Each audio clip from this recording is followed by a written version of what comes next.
And if you don't pay back money that doesn't exist, called credit, then the people that have lent you that non-existent money get your car and your business and your house. Yes, that makes sense. And this money scam, where they get us into debt by borrowing money that has never, does not, will never exist, is in the very DNA of society. It controls choice, controls maneuverability, or if we allow it to, controls society. And who controls money? Controls society. Who controls money? A tiny few people, as we'll see. But we don't want to talk about that. Hey, honey, quick, on the Jerry Springer Show, this man's going to hit his girlfriend. Quick, quick. Watch this. Shut up.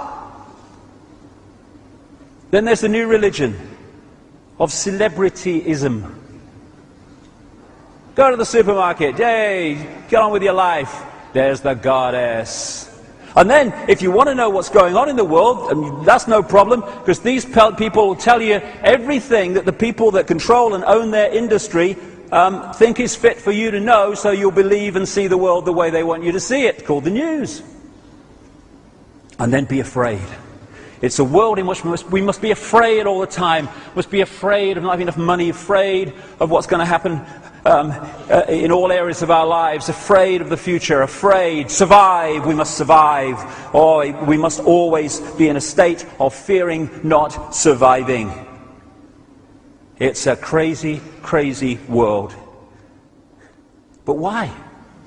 Why is it an upside down, lunatic world that we live in? People might say, oh, it's all coincidence. Just happened like that. Well, I would say after 20 years of this, that it is coldly calculated to be like this because of the outcome that it gives those who are manipulating society in this way. And it's not just one level. There are multi-levels to this conspiracy. Yes, there's dark suits sitting around the table and orchestrating this to an extent, but they're still the gophers playing it out. It goes much, much deeper, and we'll go there as we go along today. The reason we are confused about the world and everything that goes on in it is because we don't have the coordinates. We don't have the coordinates from which to see how things fit together. I remember I was on the Isle of Wight ferry once, and what it does, it comes out of Portsmouth Harbour, it goes along the coast a little bit, and then it turns out and goes across to the Isle of Wight. Well, it was so foggy on this day that you couldn't see the land here, as you normally could.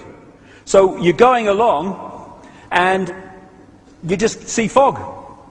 And after a while, it seemed to me, and others, that it was just going straight. And I thought, this sodding thing's going to France, what's going on? And I said to one of the crew, what's happening?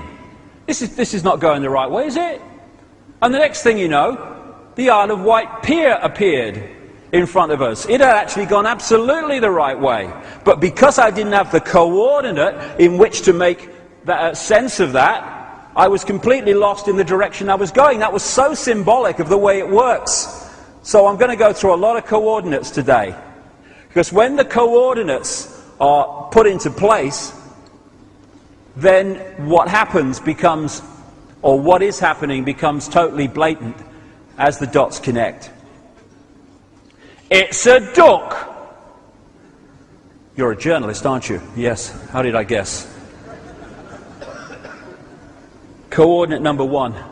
Who are we? How few people kind of seem to ask that question, in my experience anyway. I live in the real world, mate. I've got to get on with my job and my life. Yeah, but who are we? What are we doing? Oh, I'm bothered. We're going to get on with our life. But without this knowledge, this key coordinate, how the hell can we understand what's happening and our part in it? Coordinate number one, we are consciousness. We are not the body we think we are.